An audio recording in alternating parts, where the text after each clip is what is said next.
Next ಹೇಳೋದು ಅಭಯ ಹೃದಯ ಮುದ್ರೆ ಅಂತ ಹೇಳಿ. ಅಭಯ ಹೃದಯ ಮುದ್ರೆ ಹೇಗೆ ಮಾಡೋದು ಮೊದ್ಲು ತೋರಿಸ್ಬಿಡ್ತೀನಿ. ನಾವು ನೇರ ಕುತ್ಕೋಬೇಕು, ನಮ್ಗೆ ಅನುಕೂಲಕರವಾದ ಆಸನದಲ್ಲಿ ಕುತ್ಕೋಬೇಕು. ಈಗ ಇದನ್ನ ಅಂಜಲಿ ಮುದ್ರೆ ಅಂತ ಹೇಳ್ತೀವಲ್ವಾ, ನಮಸ್ಕಾರ ಮುದ್ರೆನ ಅಂಜಲಿ ಮುದ್ರೆ ಅಂತ ಹೇಳ್ತೀವಿ. ಇದನ್ನ ಕೈಗಳನ್ನ ಹೀಗೆ ಕ್ರಾಸ್ ಮಾಡ್ಕೋಬೇಕು. ಅದನ್ನ ಟ್ರೈ ಮಾಡೋಣ ಎಲ್ಲರೂ. ಕ್ರಾಸ್ ಮಾಡ್ಕೋಬೇಕು, ಒಂದಕ್ಕೊಂದು ಎಲ್ಲ ಎಣ್ಕೊಳ್ಳೋಣ ಬೆರಳುಗಳನ್ನೆಲ್ಲ, ಆಯ್ತಾ? ಆಮೇಲೆ ಈ ಕಿರುಬೆರಳು, ನೆಕ್ಸ್ಟ್ ಇಂದು ರಿಂಗ್ ಫಿಂಗರ್ ಇದೆಯಲ್ಲ ಅದನ್ನೊಂದು ಫ್ರೀ ಬಿಡೋಣ. ಮಧ್ಯದ ಬೆರಳು ಮತ್ತೆ ತೋರು ಬೆರಳು ಲಾಕ್ ಆಗಿರುತ್ತೆ, ಈ ಎರಡನ್ನ ಜಾಯಿನ್ ಮಾಡ್ಬೇಕು. ಈಗ ಫ್ರೀ ಬಿಟ್ಟಿದೀವಲ್ಲ, ಹೆಬ್ಬೆರಳು ಮತ್ತೆ ರಿಂಗ್ ಫಿಂಗರ್ ಫ್ರೀ ಬಿಟ್ಟಿದೀವಲ್ಲ, ಅವನ್ನೆರಡನ್ನು ಲಾಕ್ ಮಾಡ್ಕೋಬೇಕು, ನಮ್ಮ ಹೃದಯದ ಹತ್ರ ಇಟ್ಕೋಬೇಕು. ಅಂದ್ರೆ ನಾವು ಕುತ್ಕೋಬೇಕಾದ್ರೆ ಹೀಗೆ ಇಟ್ಕೋಬೇಕು. ಮತ್ತೊಂದ್ಸಲ ತೋರಿಸ್ತೀನಿ ನೋಡಿ. ಕ್ರಾಸ್ ಮಾಡ್ತೀವಿ, ಎಲ್ಲ ಬೆರಳುಗಳನ್ನ ಹೆಣ್ಕೊಳ್ತೀವಿ, ಆಯ್ತಲ್ವಾ? ಹೆಣ್ಕೋಬೇಕು. ಪ್ರಿಯಾಂಕಾ ಮೇಡಮ್ ಜಾಯಿನ್ ಮಾಡಿ. ಒಂದ್ರೊಳಗೊಂದು ಹೋಗುತ್ತಲ್ವಾ? ಈಗ ಎಲ್ಲವೂ ಲಾಕ್ ಆಗಿದೆ, ಎಲ್ಲವೂ ಲಾಕ್ ಆಗಿದೆ. ಹೆಬ್ಬೆರಳು ಲಾಕ್ ಮಾಡಕ್ ಆಗಲ್ಲ, ಯಾಕೆಂತಂದ್ರೆ ಅದ್ ಕಷ್ಟ. ಹೆಬ್ಬೆರಳು ಫ್ರೀ ಆಗಿದೆ ಅಲ್ವಾ? ಈಗ ಎಲ್ಲವನ್ನೂ ಲಾಕ್ ಆಗಿರೋದು ಹಂಗೆ ಬಿಟ್ಬಿಟ್ಟು ರಿಂಗ್ ಫಿಂಗರ್ ನ ಮಾತ್ರ ತೆಕ್ಕೊಳ್ಳಿ, ಅವೆರಡನ್ನ ಮಾತ್ರ ತೆಕ್ಕೊಳ್ಳಿ. ರಿಂಗ್ ಫಿಂಗರ್ ಅಂತಂದ್ರೆ ಕಿರುಬೆರಳು ಪಕ್ಕದ್ದು, ಆಯ್ತಾ? ಆ ಕಿರುಬೆರಳು ಪಕ್ಕದ್ದು ಮತ್ತೆ ಹೆಬ್ಬೆರಳು ಲಾಕ್ ಮಾಡಿ, ಅದ್ರ ತುದಿ ಇದ್ರ ತುದಿ ಜಾಯಿನ್ ಮಾಡಿ. ನಾವು ಪೃಥ್ವಿ ಮುದ್ರೆ ಮಾಡ್ತೀವಲ್ಲ, ಪೃಥ್ವಿ ಮುದ್ರೆ ಮಾಡ್ತೀವಲ್ಲ ಆತರ. ಆಯ್ತಾ? ಎಲ್ಲರಿಗೂ ಆಯ್ತಾ? ಇದು ಅಭಯ ಹೃದಯ ಮುದ್ರೆ. ಅದ್ ಹೆಸರೇ ಹೇಳುತ್ತೆ ಅಭಯ ಅಂದ್ರೆ ನಮ್ಗೆ ಏನೇ ಭಯ ಆತಂಕ. ಈ ಕೆಲವೊಂದ್ಸಲ ಏನೋ ಒಂದು ಆಗಿರುತ್ತೆ, ಅಪಘಾತ ಆಗಿರುತ್ತೆ, ಇನ್ನೇನೋ ಆಗಿರುತ್ತೆ, ಏನೋ ಆಗಿರುತ್ತೆ, ಅಥವಾ ಇನ್ಯಾರೋ ಮನೇಲಿ ಹುಷಾರ್ ತಪ್ಪಿಟ್ಟಿರ್ತಾರೆ. ಎಲ್ಲ ಏನ್ ನೋಡ್ಕೊತಾ ಇದೀರ?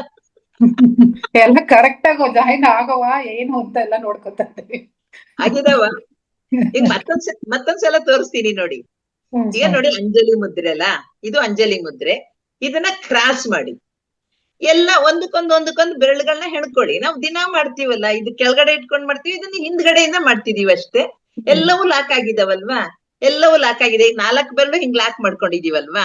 ಒಂದಕ್ಕೊಂದು ಅದೇ ಬೆರಳು ಲಾಕ್ ಮಾಡ್ಕೋಬೇಕು, ಆಯ್ತಾ? ಹೆಬ್ಬೆರಳು ಫ್ರೀ ಆಗಿದಾವೆ. ಈಗ ಬರೀ ರಿಂಗ್ ಫಿಂಗರ್ ಮಾತ್ರ ತೆಗೀರಿ. ತೆಗೆದ್ರಾ? ಆ ರಿಂಗ್ ಫಿಂಗರ್ ಮತ್ತೆ ಹೆಬ್ಬೆರಳು ತುದಿನ ಜಾಯಿನ್ ಮಾಡಿ, ಪೃಥ್ವಿ ಮುದ್ರೆ ತರ. ಆಯ್ತಾ? ಹಾ ನೋಡಿ, ಹೀಗೆ ಅದನ್ನ ಹೃದಯದ ಹತ್ರ ಇಟ್ಕೋಬೇಕು. ಇದು ನಮ್ಮ ಹೃದಯದ ರಕ್ತ ಸಂಚಾರ, ಹೃದಯದ ಸುತ್ತಮುತ್ತ ಮಾಂಸಖಂಡಗಳಿರುತ್ತಲ್ಲ, ಅದರ ರಕ್ತ ಸಂಚಾರನ ತುಂಬಾ ಚೆನ್ನಾಗಿ ಮಾಡುತ್ತೆ. ಮತ್ತೆ ಒತ್ತಡ ಒತ್ತಡನ ಕಡಿಮೆ ಮಾಡುತ್ತೆ. ರಕ್ತ ಸಂಚಾರ ಸರಿಯಾಗಿ ಆಗ್ತಿಲ್ಲ ಅಂತಂದ್ರೆ ಹೃದಯದ ಮೇಲೆ ಒತ್ತಡ ಜಾಸ್ತಿ ಇರುತ್ತೆ, ರಕ್ತದ ಒತ್ತಡನ ಕಡಿಮೆ ಮಾಡುತ್ತೆ. ಮತ್ತೆ ನಮ್ಮ ಮನಸ್ಸಿಗೆ ನೆಮ್ಮದಿ ಉಂಟು ಮಾಡುತ್ತೆ. ಜೊತೆಗೆ ನಮ್ಮ ಭಯ ಏನಿದೆ, ಭಯ, ಆತಂಕ, ಖಿನ್ನತೆ ಎಲ್ಲದನ್ನ ಓಡಿಸುತ್ತೆ. ಆಮೇಲೆ ಇದು ಏನ್ ಮಾಡತ್ತಪ್ಪ ಅಂದ್ರೆ ಇದು ಯಾವುದೇ ಹೆದರಿಕೆ ಸಂದರ್ಭದಲ್ಲಿ ನಿರ್ಭಯತ್ವ ಉಂಟು ಮಾಡೋದ್ರಿಂದ ಇದನ್ನ ಅಭಯ ಹೃದಯ ಮುದ್ರೆ ಅಂತ ಹೇಳ್ತಾರೆ. ಈ ಭಯ ಕಡಿಮೆ ಆಯ್ತು ಅಂತಂದ್ರೆ ಮನಸ್ಸಿಗೆ ಆಟೋಮೆಟಿಕ್ ಆಗಿ ಶಾಂತಿ ಬರುತ್ತೆ, ನೆಮ್ಮದಿ, ಶಾಂತಿ ಇದನ್ನ ಕೊಡುತ್ತೆ. ಕೋಪ, ಭಯ, ದ್ವೇಷನೂ ಓಡಿಸುತ್ತಂತೆ. ದ್ವೇಷ, ಹತಾಶೆ, ಕಿರಿಕಿರಿ ಮುಂತಾದ ನಕಾರಾತ್ಮಕ ಭಾವನೆಗಳು ನಮ್ಮ ಮನಸ್ಸಲ್ಲಿ ಏನೇನಿರುತ್ತೆ ಅದನ್ನೆಲ್ಲ ಓಡಿಸುತ್ತೆ. ಸೊ ಹಾಗಾಗಿ ಇದನ್ನ ಒಂದು 10 ನಿಮಿಷ ನಾವು ಈಗ ಧ್ಯಾನ ಕೂತ್ಕೋತೀವಲ್ಲ, ಧ್ಯಾನ ಕೂತ್ಕೊಳ್ಳಕ್ ಮೊದ್ಲು ಸ್ವಲ್ಪ ಒಂದು 10 ನಿಮಿಷ ಇದನ್ನ ಮಾಡ್ಕೊಂಡು ಕೂತ್ಕೊಂಡ್ರೆ ನಮ್ಮ ಮನ್ಸೆಲ್ಲ ಕಾಮ್ ಡೌನ್ ಆಗಿ ನಮ್ಗೆ ಈಸಿಯಾಗಿ ಇದು ಬರುತ್ತೆ, ಏನೋ ಧ್ಯಾನ ಸ್ಥಿತಿಗೆ ಈಸಿಯಾಗಿ ಹೋಗಕ್ಕಾಗತ್ತೆ ಅಂತ. ಇದು ತುಂಬಾ ಒಳ್ಳೇದು. ಈ ಹಾರ್ಟ್ ಪೇಷಂಟ್ಸ್ ಇರುತ್ತಲ್ಲ, ಹಾರ್ಟ್ ಪೇಷಂಟ್ಸ್ಗೆ, BP ಪೇಷಂಟ್ಸ್ಗೆ ಇದು ತುಂಬಾ ತುಂಬಾ ಒಳ್ಳೆ ಮುದ್ರೆ, ಅಭಯ ಹೃದಯ ಮುದ್ರೆ. ಮತ್ತೊಂದ್ಸಲ ತೋರ್ಸ್ಬೇಕಾ? ಎಲ್ಲರಿಗೂ ಆಗಿದೆ ಅಲ್ಲ? ಎಲ್ಲದೂ ಲಾಕ್. Nagaratna madam super. ಎಲ್ಲ ಲಾಕ್ ಆಗಿರುತ್ತೆ, ಹೆಬ್ಬೆರಳು ಮಾತ್ರ ಫ್ರೀ ಆಗಿರುತ್ತೆ. ರಿಂಗ್ ಫಿಂಗರ್ ನ ಓಪನ್ ಮಾಡ್ತೀವಿ. ರಿಂಗ್ ಫಿಂಗರ್ ನ ಓಪನ್ ಮಾಡಿದ್ಮೇಲೆ ಆಯಾ ರಿಂಗ್ ಫಿಂಗರ್ ನ ಆಯಾ ಹೆಬ್ಬೆರಳಿಗೆ ಜಾಯಿನ್ ಮಾಡ್ತೀವಿ. ಎಲ್ಲ ಕರೆಕ್ಟ್ ಆಗಿ ಮಾಡಿದೀರಪ್ಪ, ನನಗೆ ಕಾಣಿಸ್ತಾ ಇರೋರೆಲ್ಲ ಕರೆಕ್ಟ್ ಆಗಿ ಮಾಡಿದೀರಿ.